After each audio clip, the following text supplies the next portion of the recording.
He found a giant abandoned starship on a dead planet, then turned it into the galaxy's greatest. The airlock was already open when I got there. That was the first wrong thing. The second wrong thing was the size of it. I had been doing deep space surveys for 6 years, and I had walked up to a lot of dead structures on a lot of dead rocks. None of them had ever felt like they were watching me approach.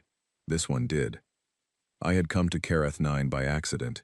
My contract covered a cluster of 6 systems in the outer veil, a region of space so far from the main galactic lanes that most species did not bother naming the individual planets. They just called the whole region the Edge, and left it at that. I was 3 days into a routine mineral scan when my ship's long-range sensor threw up a mass reading large enough to make me sit up straight and spill my coffee. The reading said the anomaly was 2.8 kilometers long. I thought it was a sensor error. I ran the calibration twice. The number did not change. Kareth 9 was not on my contract list. It was not on anyone's list. It was a tidally locked rock with no atmosphere worth mentioning. A surface temperature that swung between 2 extremes depending on which side faced the sun, and absolutely no reason for any living creature to visit it. I logged the deviation in my survey notes, told myself I was just going to take a quick look, and pointed my ship toward the anomaly. My ship was a single-crew survey vessel called the Ardent. She was 12 meters long, 15 years old, and built for exactly the kind of work I was doing, hopping between dead worlds, scanning rocks, and filing reports that nobody read. She was not built for whatever I was flying toward, but she got me there. The canyon was deep. I almost missed it on the first pass because the object inside it was the same dull black as the basalt walls, and from above it simply looked like a shadow. It was only when I dropped altitude and came in from the side that I understood what I was looking at. It was a ship, or it had been. It was resting at a slight angle against the canyon wall, as if it had been set down carefully by someone very large, and then forgotten. The hull was unbroken, not a wreck, not wreckage, nothing that suggested a crash or an explosion, or any kind of disaster. It had simply been placed there and left. 3 kilometers. Bow to stern. 3 full kilometers of black metal that no database I carried could identify.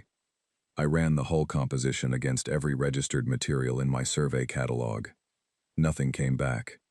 I ran it against historical records. Nothing. I ran it against theoretical alloy models from the Solent Academic Union's published research, which I had downloaded 2 years ago out of boredom on a long transit. Still nothing. I sat in my pilot seat and looked at it for a long time. There was a glyph above the main airlock. Single symbol, pressed into the hull rather than painted on, so deeply carved it cast its own shadow in the canyon light. I photographed it from every angle I could manage without landing. Then I set the Ardent down on a flat shelf of rock about 40 meters from the airlock, and sat there for another 20 minutes eating a protein bar and having a very honest conversation with myself about what I was about to do. The conversation went like this. The sensible thing was to log the find, file the coordinates with the survey authority, and let someone with more equipment and more institutional backing come and investigate properly. That was the professional response. That was the safe response. That was what any reasonable person would do upon finding an unidentified 3-kilometer vessel of unknown origin on a planet that was not even on their contract. I finished the protein bar. I put on my suit. I picked up my scanner and my torch and my sample kit, and I walked to the airlock. The moment I stepped inside, the airlock cycled shut behind me. Not violently, not with any alarm or warning sound. It simply closed, smooth and deliberate, as if it had been waiting for exactly this. The inner door did not open immediately. There was a pause, maybe 10 seconds, and during those 10 seconds I stood in complete darkness and thought, with great clarity, that I had made a catastrophic mistake. Then the lights came on. They were amber, low, and they came on in sequence down the corridor ahead of me, one after another, like footsteps leading somewhere. The inner door opened. The corridor beyond was enormous, wide enough to drive a vehicle through, tall enough that my torch beam did not reach the ceiling. The walls were the same black alloy as the exterior, but here they carried markings, rows and rows of small inscriptions, carved with the same precision as the glyph above the airlock, running from floor to ceiling on both walls as far as I could see. I stood at the entrance of that corridor and understood, in a way that went past thought and into something more like instinct, that I was the first living creature to stand here in a very long time. I also understood, in that same wordless way, that the ship knew I was there. I walked forward. My footsteps made almost no sound on the floor, which was made of the same black material as everything else but had a slightly different texture. Rougher, more deliberate, as if designed to absorb sound rather than reflect it. The amber lights followed me, staying about 10 meters ahead, always leading. My scanner was recording everything. Hull material, air composition. There was air, breathable air, which should have been impossible in a sealed vessel that had been sitting on a dead planet for what I was beginning to suspect was an extremely long time. Temperature, radiation levels, energy readings. The energy readings were what made me stop. They were not zero. They were not trace levels from residual decay. They were active.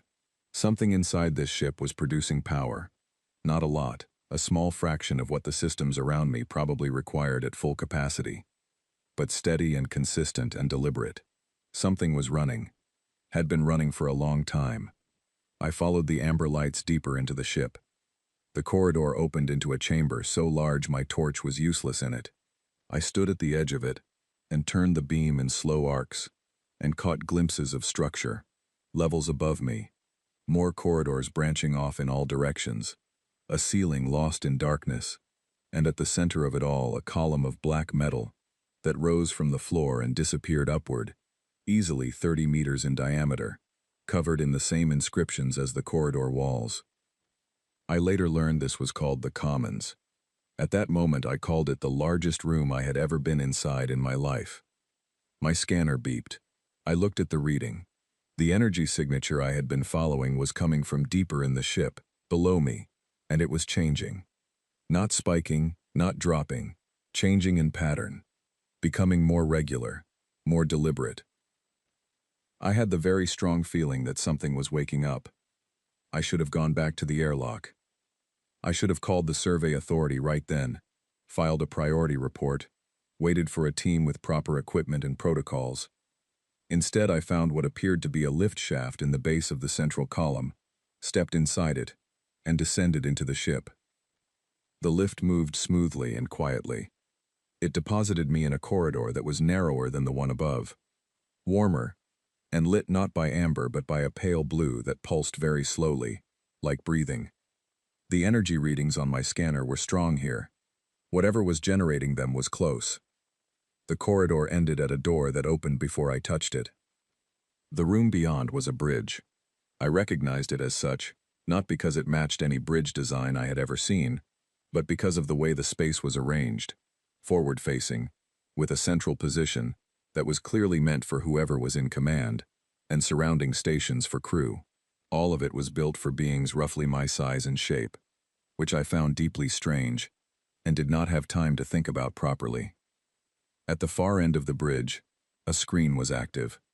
It was displaying a single symbol, the same glyph that was carved above the airlock. As I walked toward it, the symbol changed.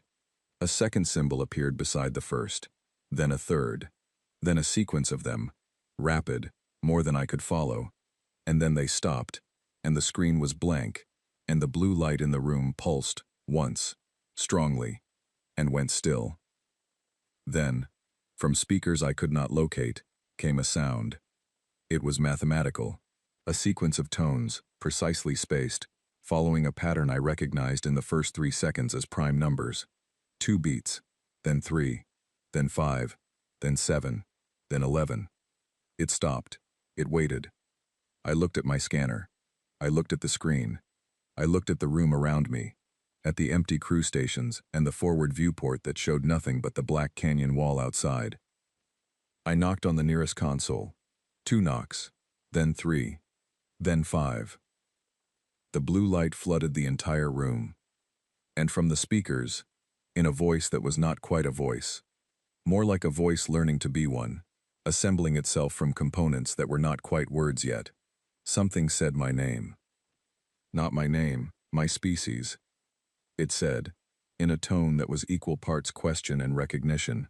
Human.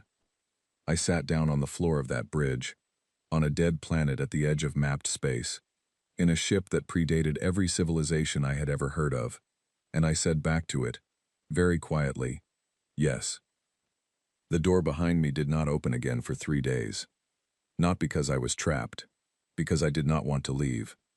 By the end of the first hour, the voice had assembled enough of my language from my scanner's communication logs to form simple sentences. By the end of the first day, it was asking me questions I did not know how to answer. By the end of the third day, I had been told the name of the ship, the name of the civilization that built it, and the reason it had been left here. And I had filed a claim, under Outer Vale Salvage Accord Article 17, on the entire surface of Kareth 9, and all structures found upon it. The Survey Authority response came back in 6 hours. They acknowledged the claim. They noted, in a tone I can only describe as bureaucratically amused, that the claimant should be aware that Article 17 had never been successfully applied to an object of this size. I wrote back that there was a first time for everything. Then I called my mother. She asked if I was eating enough. I told her I had found something remarkable. She said that was wonderful, dear, and asked if I was getting enough sleep. I told her I would try. I did not sleep that night. I sat on the bridge of the most remarkable object I had ever encountered, listening to an ancient intelligence learn to talk to me, watching the amber lights move through the corridors outside, like slow, patient heartbeats. And I thought about everything I had been told so far about the civilization that built this place. The Orith had been gone for 40,000 years. And their ship had just woken up. The name the ship called itself was Mon. That was not the full name. The full name was 6 syllables in a language I could not yet pronounce. But Mon was the part that meant something close to patience. And by the 4th day I had started using it without thinking, the way you use a person's name when you have decided you trust them. Mon told me the story in pieces, not because it was hiding anything, but because it was translating as it went, reaching across 40,000 years of linguistic drift to find words that fit what it needed to say.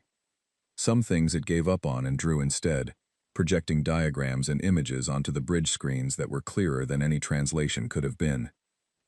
The Orith had looked something like us. Not exactly. They were taller, their hands had 1 extra joint in each finger, and their eyes were positioned slightly wider on their faces. But the resemblance was close enough that when Mon first showed me an image of one, I had the disorienting experience of thinking, for half a second, that I was looking at a person. They had traveled the galaxy for approximately 30,000 years before they encountered the Veth. Mon struggled with this word too. Veth was not quite a name, more like a label the Orith had given to something they could not fully describe. The closest translation Mon could offer was, the consuming dark, which I found unhelpful and slightly dramatic. I told Mon this. It considered the feedback and offered the endless hunger as an alternative. I decided I preferred the original. What mattered was what the Veth did. They moved through space in a way that no known physics should have permitted, and wherever they passed, energy ceased to exist. Not matter. Matter remained, technically, but all active processes stopped. Stars went cold. Electromagnetic fields collapsed. Anything alive stopped being alive. The Orith had spent approximately 10,000 years figuring out how to push them back, not destroy them. Mon was clear on this point, in a way that suggested it was a distinction the Orith had considered very carefully. The Veth could not be destroyed by any mechanism the Orith had discovered or developed. They could be resisted. They could be reminded, was the word Mon kept returning to. Reminded that this space was occupied, that it had resistance, that passing through it would not be as easy as passing through empty dark. The Mon, the patient one, had been built for exactly this purpose. It was not a warship in any sense I understood. It was a statement, a structure designed to project a specific kind of force that the Veth recognized and responded to. A border marker. If a border marker required 3 kilometers of unknown alloy and a 0-point reactor to function. The Orith had held the border for 3,000 years. Then they left. Mon could not tell me, with any precision, where they went or why. The record it had on this was fragmentary. The crew had scrubbed most of it before departing, intentionally. What remained suggested they had found something beyond the observable galaxy that required all of them, every last Orith, to pursue. They could not take Mon with them. Whatever was beyond that boundary was not compatible with a physical vessel of this scale. So they set it down on Karath 9, which was as out of the way as anything in the charted outer veil, and they inscribed the commons with everything they wanted to preserve, and they left one instruction in the airlock command system. If a conscious being of sufficient complexity entered the ship and responded to the prime sequence, custodianship would transfer automatically. The Orith had hoped someone would come along eventually. They had waited 40,000 years. I was what they got. I spent the next 2 weeks on the bridge without leaving. My emergency rations were adequate. The ship's air recycling was fully functional. Mon had kept that running at low power the entire time it waited, on the apparently optimistic assumption that something would eventually need to breathe inside it. I slept in the command chair, which was not comfortable, but was not terrible. And I worked through Mon's technical archives with the kind of focus I had not felt since my first year at the Survey Academy. The ship was not in good condition. 40,000 years of minimal power standby had not been kind to most of the active systems. The drives were offline. The weapons, and there were weapons, occupying an entire lower deck and a half, built to a design that made the hair on my arms stand up when Mon described what they did, were locked, and Mon would not unlock them. Not yet. Not until it was certain of what I was, and what I intended. The habitation sections, all 14 of them, were sealed and cold and dark. The reactor was alive but running at a fraction of its potential, enough to keep Mon conscious, and the air breathable. Not enough to do much else. What the ship had, in abundance, was structure. The skeleton of it was flawless. 40,000 years and it had not bent or buckled or cracked at a single seam. The Orith had built it to last in a way that nothing I had ever encountered was built to last, and that meant that everything I needed was already here. I just had to restore it. I called my friend Owen back on the Survey Authority's Vale station. Owen was a structural engineer who had been doing deep space construction work for longer than I had been alive, and he was the only person I trusted to hear what I was about to tell him without either laughing or immediately reporting me to someone. I told him what I had found. I sent him the scans, the images, and the hull composition data. Then I waited. His response when it came took 11 hours. Not because the communication delay was that long, but because he sat with the data for 11 hours before he could make himself reply. What he wrote was, "I am going to need to see this in person." I wrote back, "Bring a team." He arrived 3 weeks later with 2 colleagues, a woman named Devi who had a specialization in exotic material structures and who, upon seeing the hull for the first time, stopped walking and stood very still for about 30 seconds before anyone realized she was crying, and a man named Rook who had spent most of his career working on theoretical zero-point energy systems and who, when I showed him the reactor, said nothing for a full minute, and then asked if he could sit down. We all sat down. Mon played us the prime sequence, as a greeting. Rook, without prompting, knocked back on the console beside him. 2, 3, 5, 7. Mon's lights brightened, and I had the very strong sense that the ship was pleased. Torres came 6 weeks after that, through a slightly different chain of referrals. She was a linguist who had published papers on pre-expansion galactic languages, and she had been sent our way by the Selen Academic Union, which had somehow heard about the inscriptions in the Commons and sent a formal request for access that I politely declined. Torres, however, was not coming on behalf of the Academic Union. She came on her own time, on her own funds, because she had seen a photograph of the glyph above the airlock and spent 3 days unable to sleep until she got on a transport. She and Mon talked for 6 months. What came out of that conversation was a complete reference grammar for the Orith language and a translation of every inscription in the Commons that had, it turned out, been waiting 40,000 years for exactly this kind of attention. We worked. That is the simplest way to say it. We worked constantly, all of us, in different sections of the ship, sharing meals in the corridor outside the bridge, because the Commons was still too cold and dark to be comfortable. talking through problems at all hours, building things and testing them and tearing them apart and building them again. Mon was a participant, not just a resource. It watched everything we did and asked questions with a directness that I came to appreciate enormously. It had no ego about what it did not know. When Davy developed a fabrication technique for replacing degraded hull connector nodes, a method that no Orith archive had documented, Mon studied it, recorded it, and then said, very precisely, "This is better than our original method." "How did you arrive at it?" Davy looked at me. I shrugged. We explained the process. Mon was quiet for a moment and then said, "I am updating my technical records. I have attributed the method to Davy. Is that correct?" Davy said yes. Then she went back to work with the expression of someone who has been unexpectedly handed the best compliment of their career. We ran out of food twice in the first year. Both times the resupply took longer than expected, because Kareth 9 was so far from the main supply lines that most courier services considered it not worth the fuel cost. I negotiated a dedicated supply contract with a small freight company operated by a human family, out of the Vale station, the Carmichael family, who sent their eldest daughter Nora on every run, and who I eventually convinced to bring components as well as food, which required some creative description of what exactly the components were for. By month 14, we had restored power to 3 secondary corridors and the primary fabrication bay.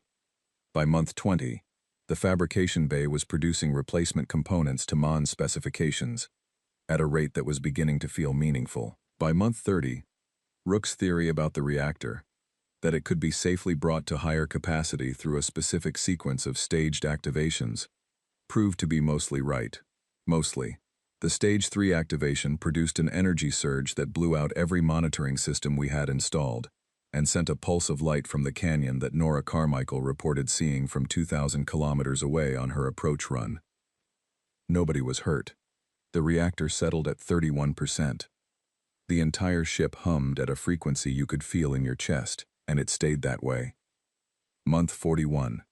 3 sublight drives online. Hull integrity verified across every section. Habitation rings 1 through 4 operational, heated, lit, and ready. The Commons, finally. Warm and open.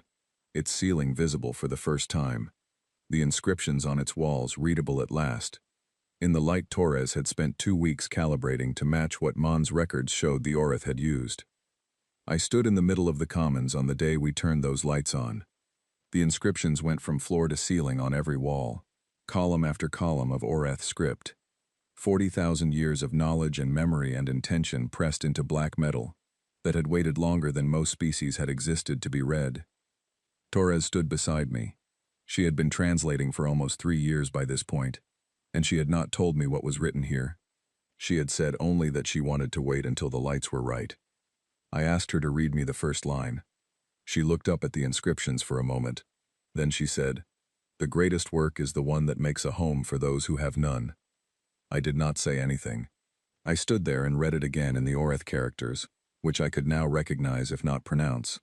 And I thought about a civilization that had built a 3-kilometer ship and filled its walls with philosophy, and then left it on a rock at the edge of the galaxy, with the door unlocked, trusting that whoever found it would be worth trusting.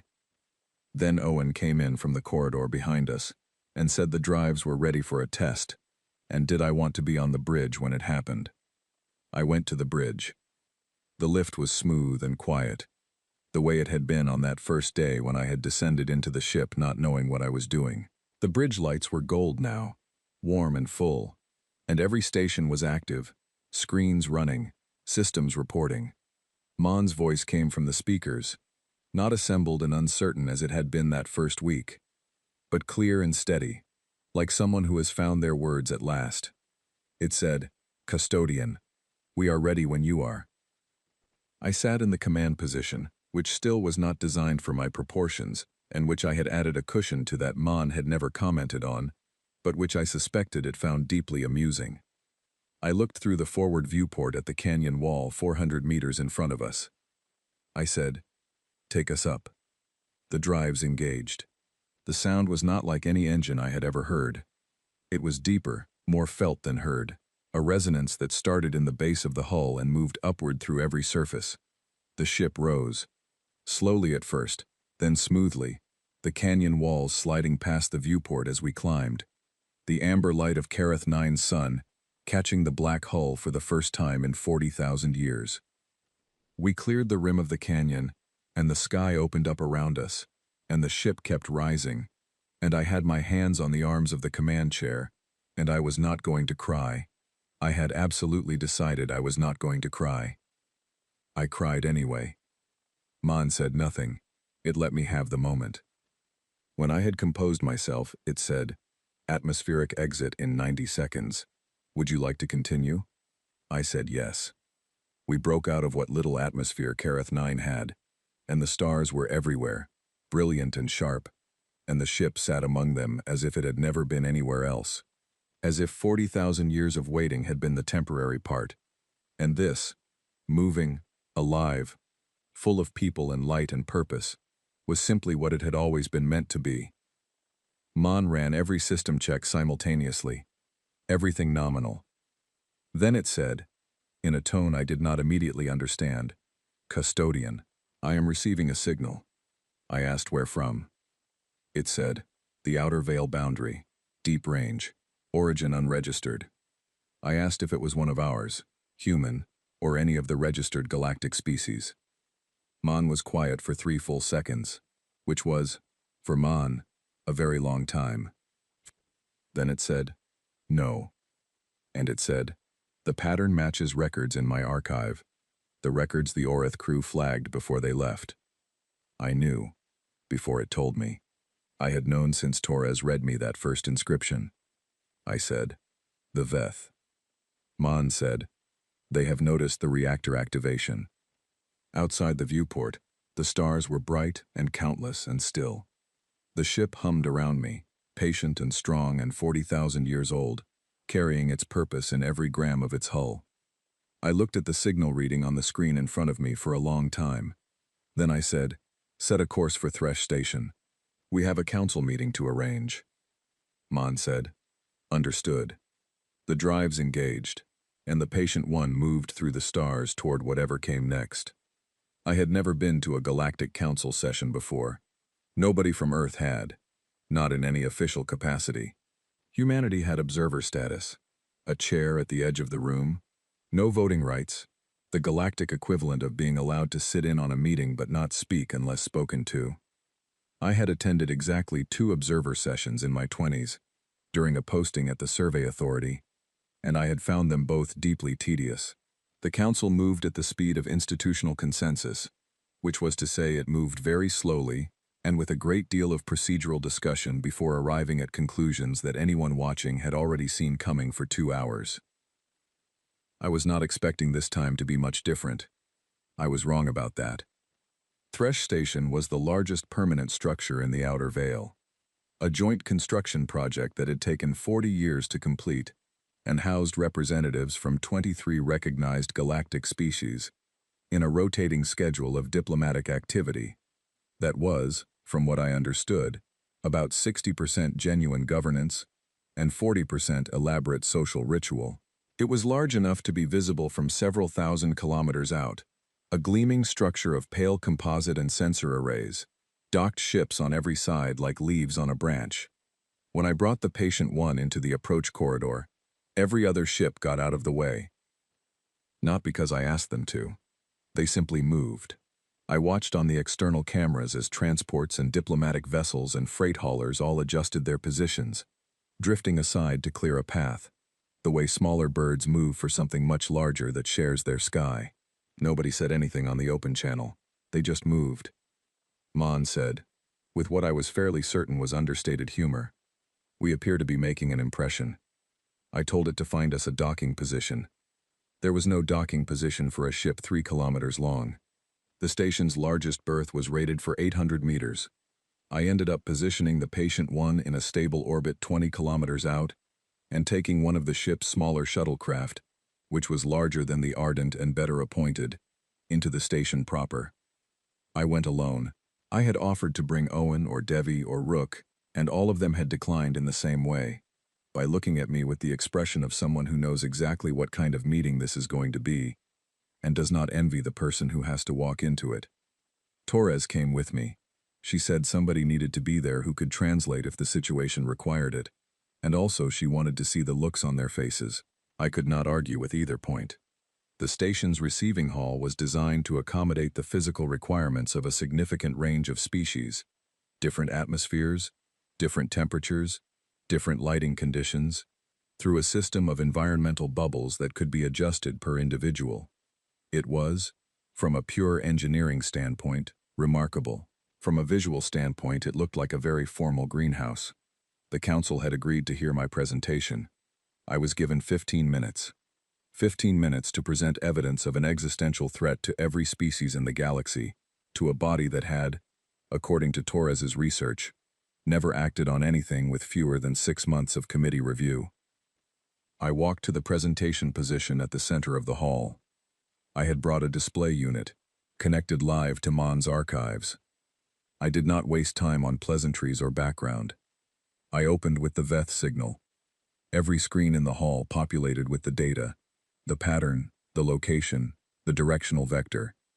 Mon had overlaid it on a standard galactic map, showing the cone of space the signal had come from. I watched the representatives study it, and I watched their reactions, and I was not encouraged. The Kreth delegate, a methodical being named Sev, tilted his head at the data with an expression of professional skepticism. The Solen representative, a species that communicated primarily through bioluminescence and required a translation interface, flickered in a pattern that the interface rendered as analytical uncertainty. Several of the other delegates were already consulting with staff members at the edges of the room. I let them look for 30 seconds. Then I said, "This pattern matches records from the archives of the ship currently in orbit around your station. Those records are 40,000 years old. The pattern has not changed." Sev said, "You are claiming that this signal represents the same phenomenon your ship was built to address." I said, "I am not claiming it. My ship's artificial intelligence has confirmed it with a confidence rating of 98.4%. Sev said, "And you believe this warrants emergency council action?" I said, "I believe it warrants looking out a window." That got some attention. I pulled up the long-range array data, not mine, the station's own passive sensor logs from the past 31 days, which Mon had quietly accessed and analyzed after I arrived, and which showed something that the station's own monitoring team had apparently not yet flagged as significant.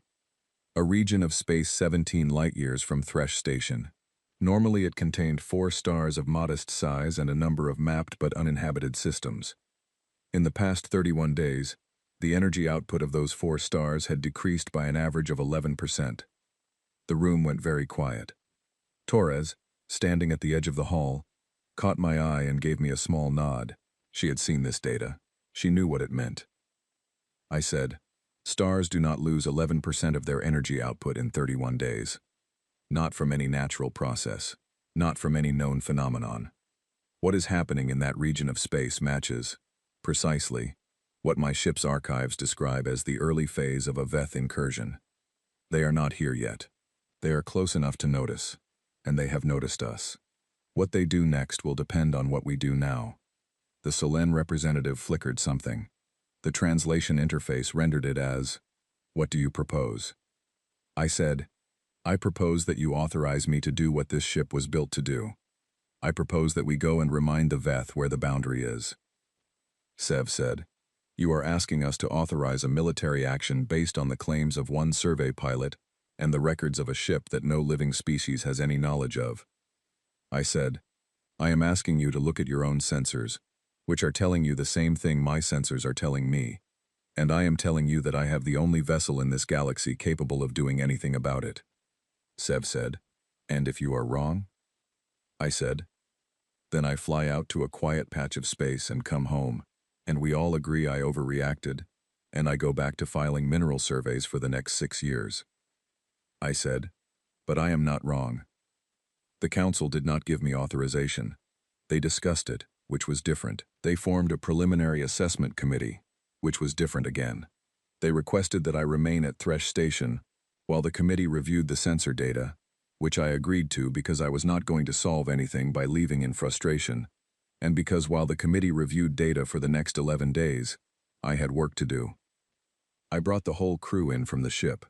Owen and Devi and Rook and Torres and the 14 other people who had come to Kareth 9 over the past years and stayed. We took over a conference suite on the station's lower level, and we went through Mon's weapons systems documentation from the beginning. For the first time together, all of us in the same room. Mon had unlocked the weapons files the day the Veth signal arrived. It had done it without fanfare, simply added them to the shared archive with a note that said, "These records are now available." I had looked at them alone that first night, and I had understood perhaps 30% of what I was reading. In the conference suite on Thresh Station, with Owen and Rook and Devi, all reading alongside me, asking questions, building diagrams on the walls, that number climbed. By day 8, Rook said he understood the fundamental mechanism. By day 10, Devi said she could verify structural readiness in the relevant systems. By day 11, Torres came back from a separate session with Mon and said she had found an Oreth record she needed all of us to hear. We listened. Mon translated it as Torres read the Oreth text aloud, the two of them working in tandem, and what we heard was an account written by the last crew before they left the ship. Not a mission report. Something more personal. A record of what it had felt like to face the Veth for the last time before they set the ship down on Kareth 9 and walked away. The writer said they had been afraid. They said the Veth were not evil in any way that word was useful. They simply were what they were, as a fire is what it is, without malice or intention. They said the Oreth had argued, for a long time, about whether it was right to push something back that had no understanding of what it was doing. They had concluded, in the end, that it did not matter. Some things must be stopped regardless of whether they know they are being stopped. The responsibility was not the Veth's. It was theirs, and they had carried it. They had set the ship down and trusted that someone else would eventually pick it up. The Council Assessment Committee issued its preliminary findings on day 11. The findings were inconclusive. They requested 60 additional days of sensor monitoring before recommending any course of action. On day 12, the 4 stars that had lost 11% of their output went dark entirely. Not dimmed, dark. 4 stars, in the span of 47 minutes, simply ceased to shine. The station's passive sensor array caught it in real time. Every screen in every room on Thresh Station updated simultaneously. The council chamber went from a scheduled session on trade route reauthorization to something very different, very fast. I was called back in front of the council within the hour. Sev looked at me across the chamber. He said, "We are ready to discuss authorization." I said, "I appreciate that. I will be leaving in 4 hours regardless." I did not wait for a formal vote. I walked back to the shuttle, called the crew, and told everyone who was not already aboard to get aboard. I told them, again, that they did not have to come. Owen said he would have gone home months ago if he had wanted to go home. Devi was already in her station. Rook was running pre-activation checks on the reactor. Torres brought her translation equipment and 3 months of food rations she had apparently arranged in advance, which told me she had known I was going to say go, and had already decided her answer. Nora Carmichael, who had made 17 supply runs to Kareth 9, and had never once asked to come aboard for longer than a delivery, sent me a message that said, "I have a ship and free schedule. Where do you need me?" I sent her coordinates for a staging position 3 light years back from where we were going, with instructions to stay there and be ready to carry word back to Thresh Station if we did not return. She did not reply. I assumed she would do it. Mon ran the final systems check as we cleared the station. Reactor at 94%, the highest it had reached since reactivation, building steadily as the systems warmed, and the accumulated 4 years of careful restoration work revealed what it had been building toward. Every drive online, every station crewed, the commons lit and warm, its inscriptions visible from every corridor that opened into it, the Oreth words patient on the walls. I stood at the forward viewport of the bridge and looked at the region of space ahead of us where 4 stars had gone dark. Mon said, quietly, Custodian. I want to tell you something before we proceed. I said. Go ahead. It said. The Orith were afraid when they did this. Every record I have of their encounters with the Veth contains evidence of fear. It would not be accurate for me to tell you they were not afraid. I said. I know. It said. What made them effective was not the absence of fear. It was the decision to proceed despite it. I said. I know that too. Mon said. I am not capable of fear, as you experience it, but I have been waiting 40,000 years for a custodian. I find that I do not wish to lose you. I did not know how to respond to that immediately. I stood there for a moment and then I said, then let's make sure you don't. The drives pushed us forward, and the darkness ahead of us grew, and the patient one flew toward it without slowing. What happened in the region of dead space took 3 hours.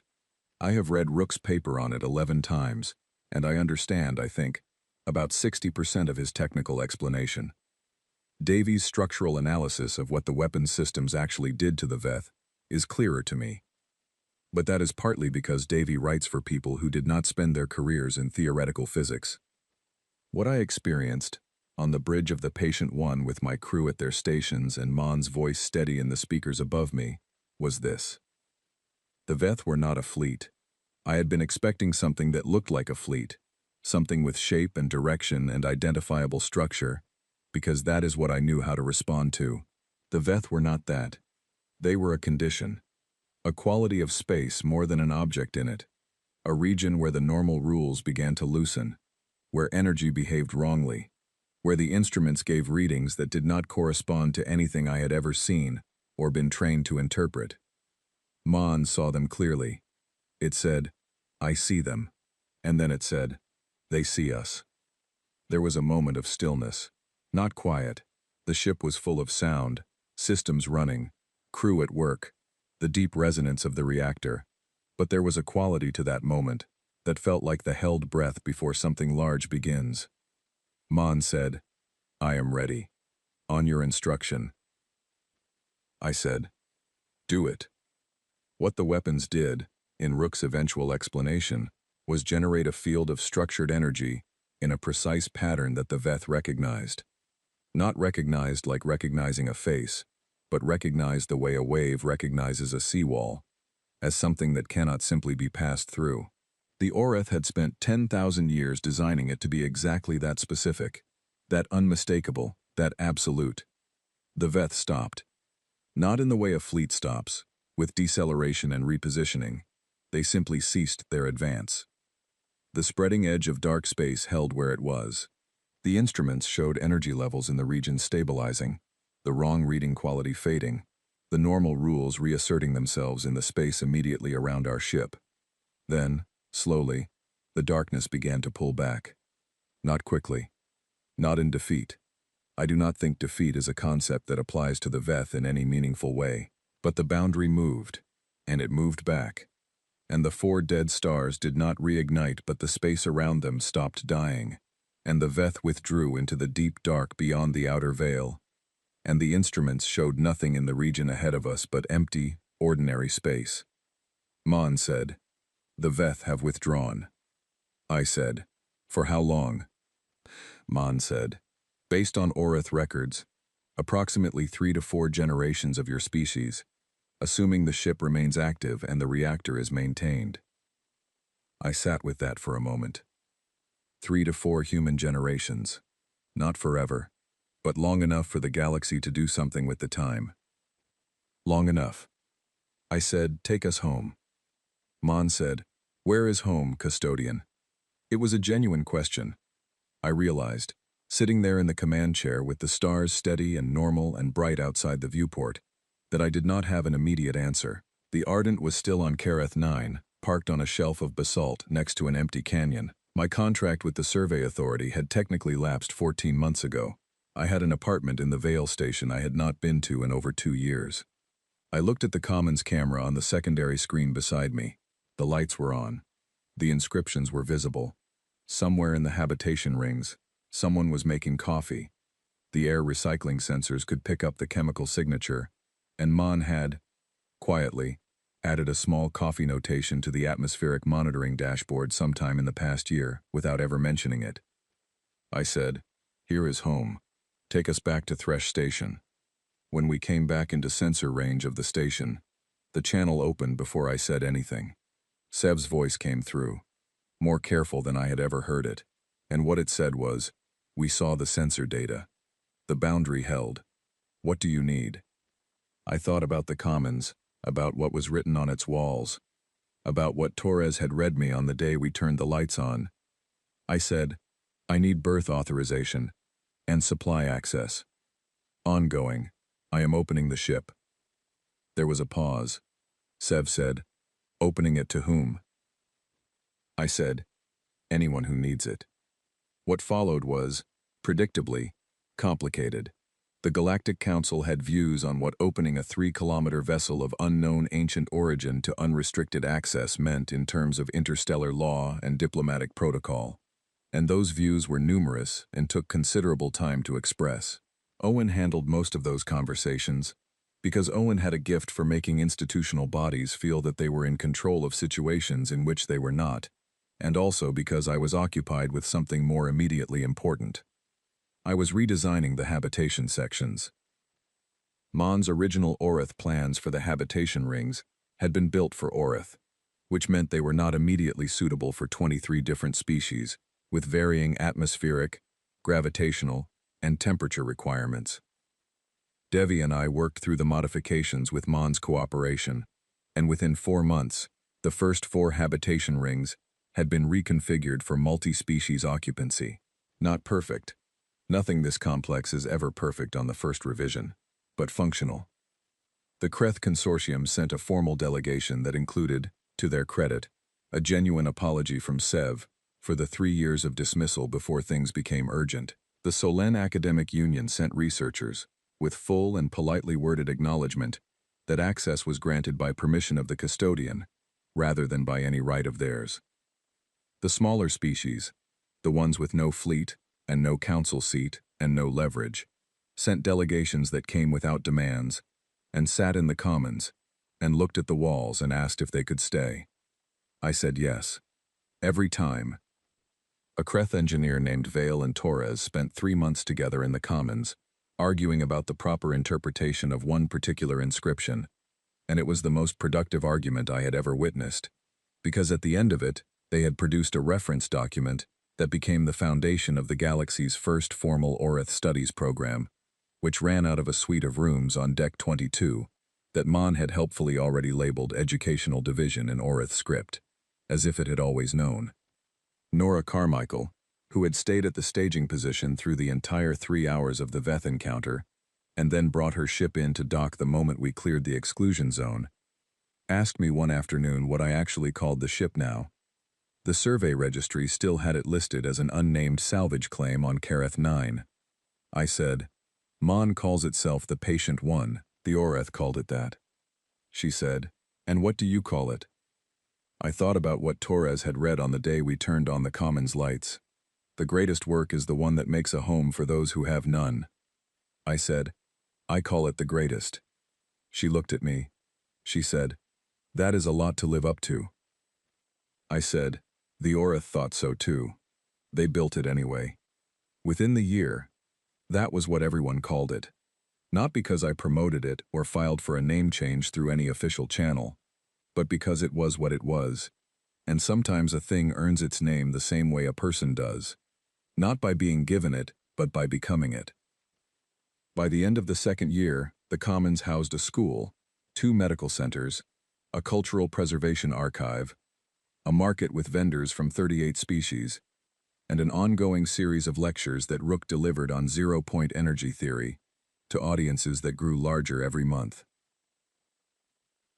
Mon set aside a room on Deck 41. I found it by accident, following a corridor I had not fully explored, and I stopped when I saw what it was. Small, quiet, lit in warm amber, not the blue or gold of the main ship lighting, but the specific amber of that first day. The color of the lights that had led me down the corridor when the airlock closed behind me. There was no furniture. It was just a room, and on the wall beside the door was a single line of Orith script. I did not need Torres to translate it. By then, my Orith was good enough. It said, "The one who came back." I went inside. I sat on the floor, the way I had sat on the bridge floor on that first day when Mon had said human, and I had said yes. The ship hummed around me. Not the faint, tentative hum of a reactor at 3%, but the full, steady hum of something alive and purposeful, and full of other lives. Somewhere in the habitation rings, children were running in a corridor. I could feel the vibration of it faintly through the floor.